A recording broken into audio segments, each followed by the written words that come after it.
नाज़रीन, जैसा कि आप सब जानते हैं, अमेरिका और सऊदी अरब के हालात बहुत ज़्यादा ख़राब हैं। सूरत हाल इंतहाई कशीद है। दी वर्ल्ड ट्रेजेडी को सब्सक्राइब करें, बेल आइकन को ज़रूर प्रेस करें ताकि हर इन्फॉर्मेटिव वीडियो आप तक पहुंच सके, और वीडियो को लाइक और शेयर लाजमी कीजिएगा। अमेरिका ने तो सऊदी अरब से अपनी तमाम फौजी और डिफेंस सिस्टम निकालने का ऐलान कर दिया है।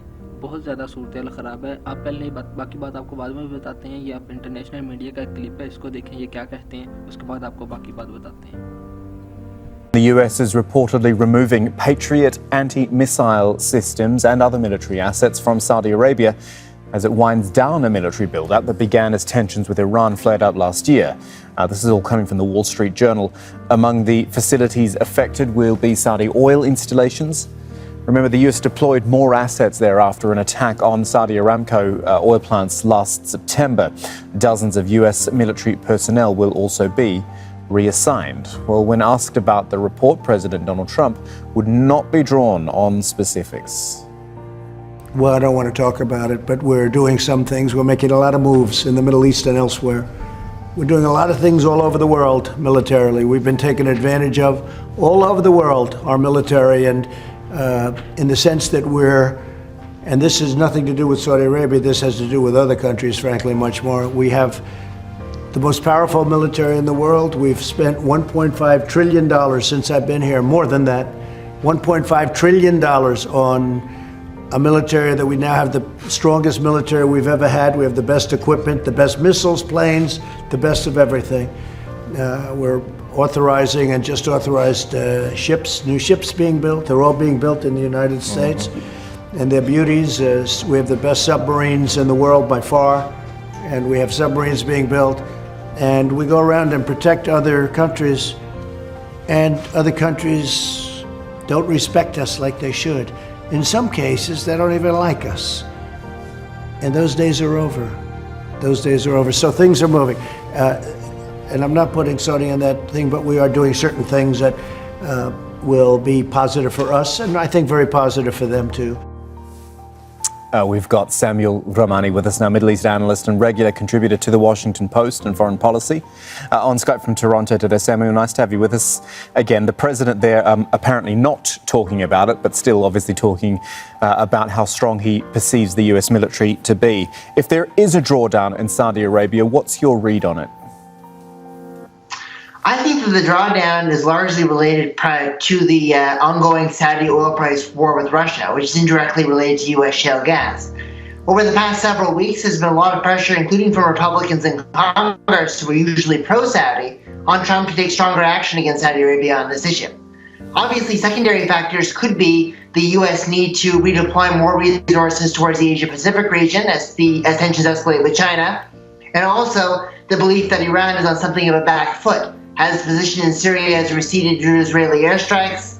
Its paramilitary forces in Iraq begin to fracture, and also deals with the combined impact of COVID-19 and sanctions. But I would rate the oil price war as the primary factor, and tensions with China and the weakness of Iran as secondary and tertiary factors, respectively, in this new decision. Does it speak to any fracture in the US-Saudi relationship? Obviously not a major one, but still. Hey, yes, definitely. I think it does represent a realignment between the views of Congress and the White House on Saudi Arabia. So throughout 2018 and 2019, we saw a gradual increase in Congress members, both Democrats and Republicans, like Lindsey Graham in particular, criticizing the Saudi war in Yemen, which required Trump to use his presidential veto when Congress would normally be approving that. After the Khashoggi murder in October of 2018, we saw a further spike in discord with Saudi Arabia.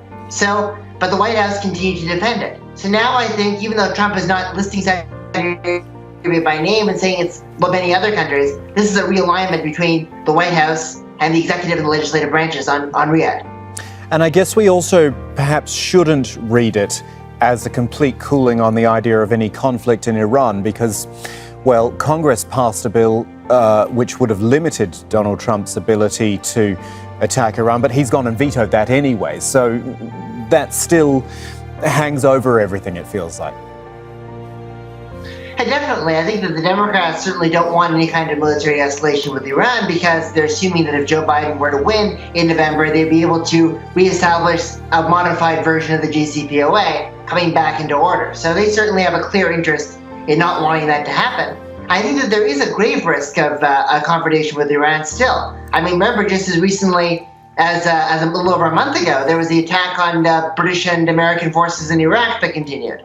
Iran continues to make incursions into northern Yemen, which lead to missile strikes into Saudi Arabia, becoming a distinct possibility that could draw in U.S. forces.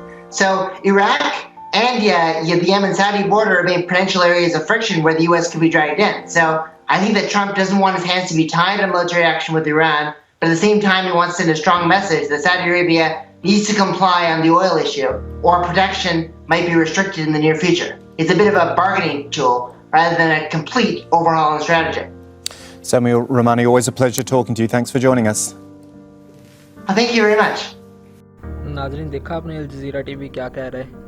ये आपकी screen पर international media के कुछ article चल रहे हैं, पढ़े इनको क्या कह रहे हैं। वो कह रहे हैं कि अमेरिका सऊदी अरब से तेल का बदला लेने के लिए किसी भी हद तक जा सकता है, यहाँ तक कि वो एटमी हमला भी कर सकता है। आप इनके काम देख के पहले सऊदी अरब को यमन से लड़ा के अब वहाँ से अपना सारा डिफेंस सिस्टम निकाल रहे हैं ताकि सऊदी अरब तबाह हो जाए।